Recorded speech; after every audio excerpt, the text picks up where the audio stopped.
100 प्रकारची केळी आहे, 100 प्रकारचे अननस आहेत, 60 प्रकारची वांगी आहेत. 5-6 कुंड्या जरी असतील तर त्याच्यामध्ये पालेभाज्या लागवड करता येते. पालेभाज्या लावल्यानंतर 25 ते 30 दिवसात खाण्यासाठी येतात. शेतकऱ्यांची सीड बँक आहे. बाकीचे टोमॅटो लावल्यावर 4-5 महिन्यात संपतात. हे लावल्यानंतर वर्षभर चालते. एकाच केळीमध्ये हजारो केळी येणारा घड पण आहे.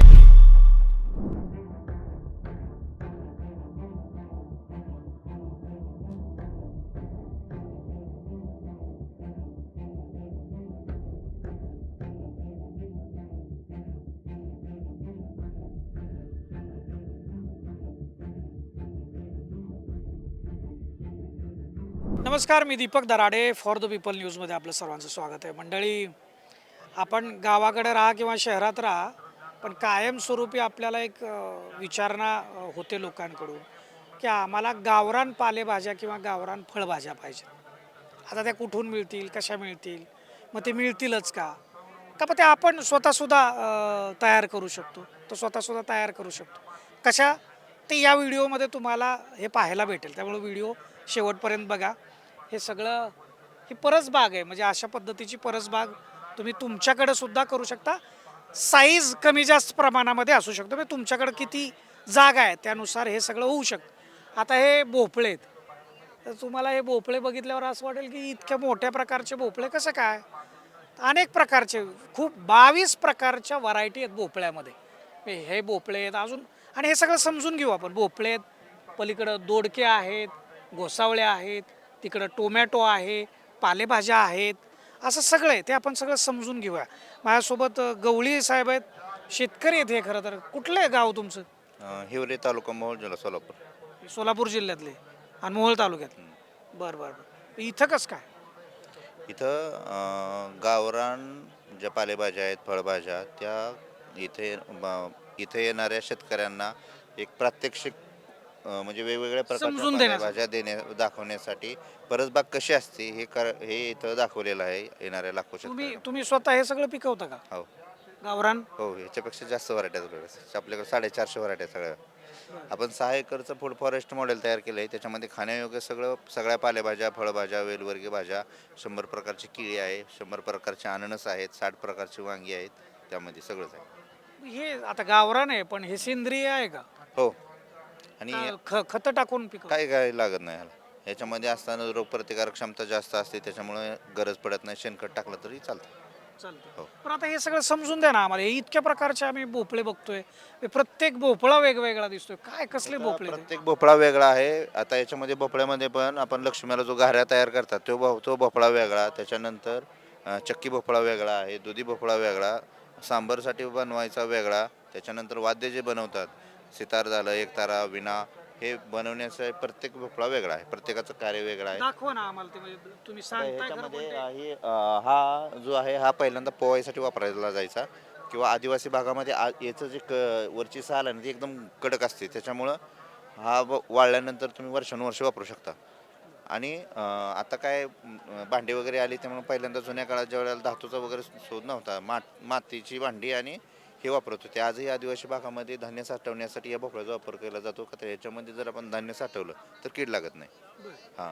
आता मग आपण हे वाळलेलं जे आहे ते पक्ष्यांच्या घरासाठी पक्ष्यांना कसं आता पहिल्यांदा मातीची घरं होती, त्याच्यामुळं चिमण्या काय करायच्या, ती पोखरून त्याच्यामध्ये त्यांची कूप तयार करायच्या. आता ती सगळी सिमेंटची गरज झाली, त्यामुळे चिमण्यांसाठी आपण हे वाळलेले जे भोपळे आहेत त्याचे हे घरट्यासारखं तयार केलेलं आहे. हां.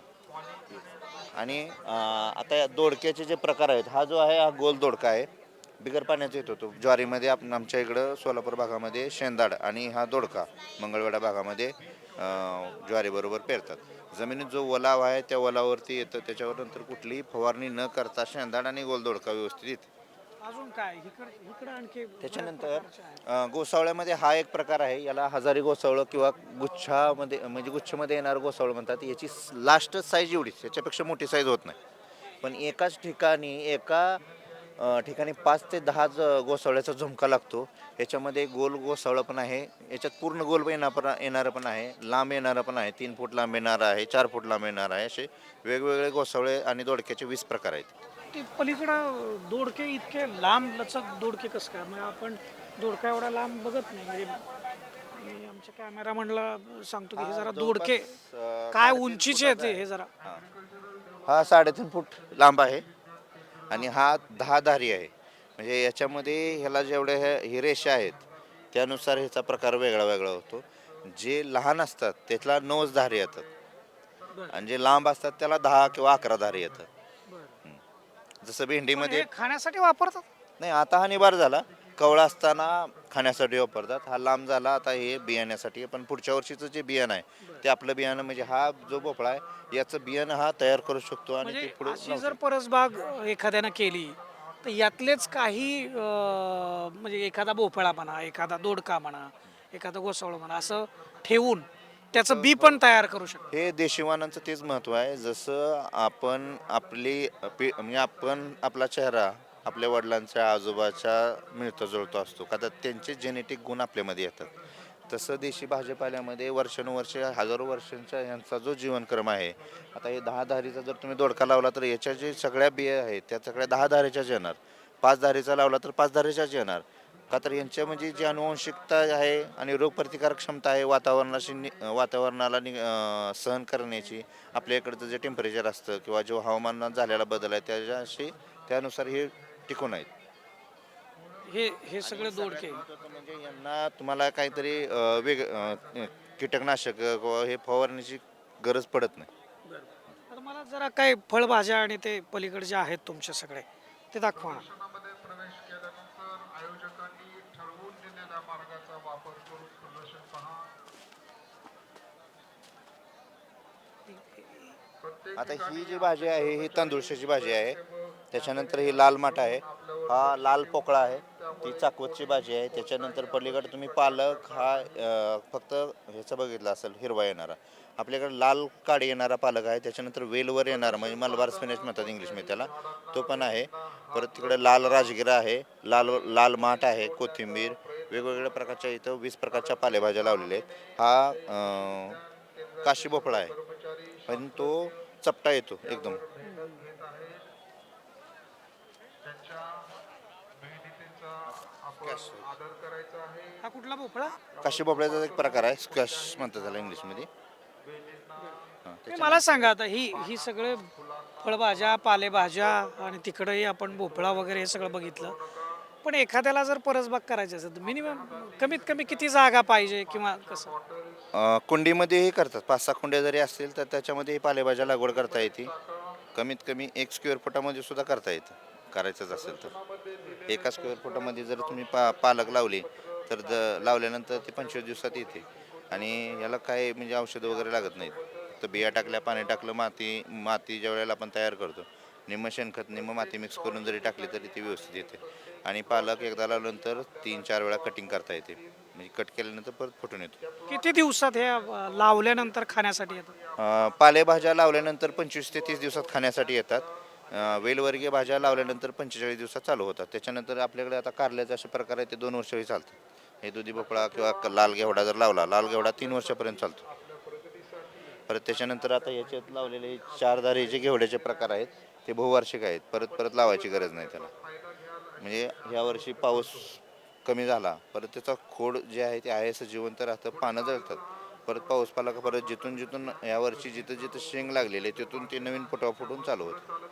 आता मला सांगा की हे हे करत असताना ह्याची जी बी आहे बी लागतं ना, तर ते गावरान कुठं मिळणार लोकांना? म्हणजे आता कोणी पुण्याचं आहे, कोणी मुंबईचं आहे, आता त्यांच्याकडे फ्लॅट सिस्टीम आम्ही पण आहे, ज्या त्यांना जर वेळेला करायचं म्हटलं तर ते बी कुठं मिळणार? सीड बँक तयार केली त्यावेळेला आपल्याकडे पण फक्त 10-15 प्रकारच होते. परत नंतर आपल्या देशामध्ये बरेच असे महोत्सव होतात की त्याच्यामध्ये गावरान बियाण्याचा महोत्सव, ट्रेडिशनल सीड फेस्टिवल वगैरे त्याच्यामध्ये जाऊन मग आपल्याकडच्या बियाण्याचे आपण आदान प्रदान केल्यामुळं आपल्याकडे आता हा जवळपास 450 ते 600 प्रकारचा संच झालेला आहे.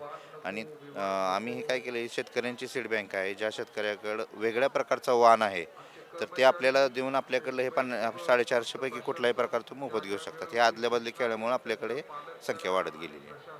आणि आणल्यानंतर आपण याच्या बिया पहिल्यांदा आपल्या इथं लावतो, ट्रायल करून जर चांगलं व्यवस्थित आलं तर मग ते इतर शेतकऱ्यापर्यंत पोहोचवण्याचा प्रयत्न करतो. धन्यवाद गवळी साहेब. आता खरं तर शेतकरी माणूस आहे, शेतकरी गडी आहे मोहोळ तालुक्यात, सोलापूर जिल्हा. आणि आणि टोमॅटोचे आपल्याकडे हां, 150 प्रकार आहेत, ते पण जर तुम्हाला दाखवायचे असतील तर बघा. टोमॅटो इथून दिसतोच आहे ना आपल्याला व्यवस्थित. आणि त्या प्रत्येक टोमॅटोची टेस्ट वेगळी आहे, साईज वेगळी आहे. बाकीचे टोमॅटो लावल्यावर 4-5 महिन्यात संपतात, हे लावल्यानंतर वर्षभर चालते. मग आता तुमची किती शेती आहे? माझी 20 एकर आहे. सगळं हेच तुम्ही करता? सगळे वेगवेगळे प्रकार आहे. त्याच्यामध्ये 10-13 एकर केळी आहे. मग त्याच्यामध्ये ते 100 प्रकारच्या केळी आहेत वेगळ्या वेगळ्या. एकाच केळीमध्ये हजारो केळी येणारा घड पण आहे, एकाच ह्याच्यामध्ये 5 फणे येणार आहे. एक असे गणेश केळ म्हणतात त्याला, फक्त चतुर्थीसाठी वापरतात. चतुर्थी दिवशी आता अनेक वेळा एका केळाला 100 रुपये रेट मिळतो, एका केळाला, का तर त्याला फुल येत नाही. अनेकदा असं बोललं जातं की शेती परवडत नाही. तुमची शेती तुम्हाला परवडते का? परवडतं. कशी काय? का तर माझ्या शेतामध्ये बियाणं माझं घरचं आहे. माझ्याकडं खिलार गाय आहे त्या, ते शेणखतावर तेच शेणखत मी जीवामृत वगैरे तयार करून वापरतो. त्याच्यामुळे मला बाहेरचं खत बी लागत नाही आणि बी पण लागत नाही.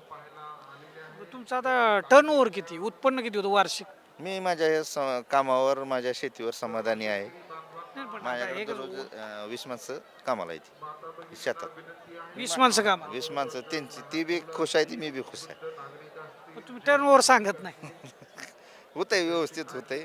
व्यवस्थित होते, टर्नओव्हर सांगत नाही येते, पण हरकत नाही.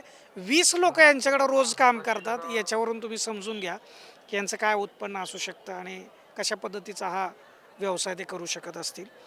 पण एकूण गवळी यांच्या सांगण्यातून एकच आहे की जर तुम्हाला गावरान खायचं असेल, सेंद्रिय खायचं असेल, निरोगी आरोग्य जगायचं असेल, तर तुमची स्वतःची सुद्धा परसबाग तुम्ही तयार करू शकता. तुम्ही शहरात राहा, खेड्यात राहा, कुठेही राहा. त्यांनी सांगितलं अगदी 1 स्क्वेअर फीटमध्ये सुद्धा तुमची परसबाग होऊ शकते करायची झाली तर. आणि गावरान ज्या बिया आहेत त्यासुद्धा तुम्हाला मिळू शकतात. फक्त प्रयत्न तुम्हाला करायचे. आणि अशा प्रदर्शनामध्ये येऊन जर तुम्ही माहिती घेतली, वेगवेगळ्या ठिकाणी प्रदर्शनं होतात किंवा याच्या संदर्भातली माहितीसुद्धा मिळते, तिथं जाऊन तुम्ही जर माहिती घेतली तर ती तुम्हाला फायद्याची होऊ शकते. व्हिडिओ बघत राहा. फॉर द पीपल न्यूजला सबस्क्राईब करा. कॅमेरामॅन रोहित वनकट्टेसह मी Deepak Darade, for the people news, Baramati.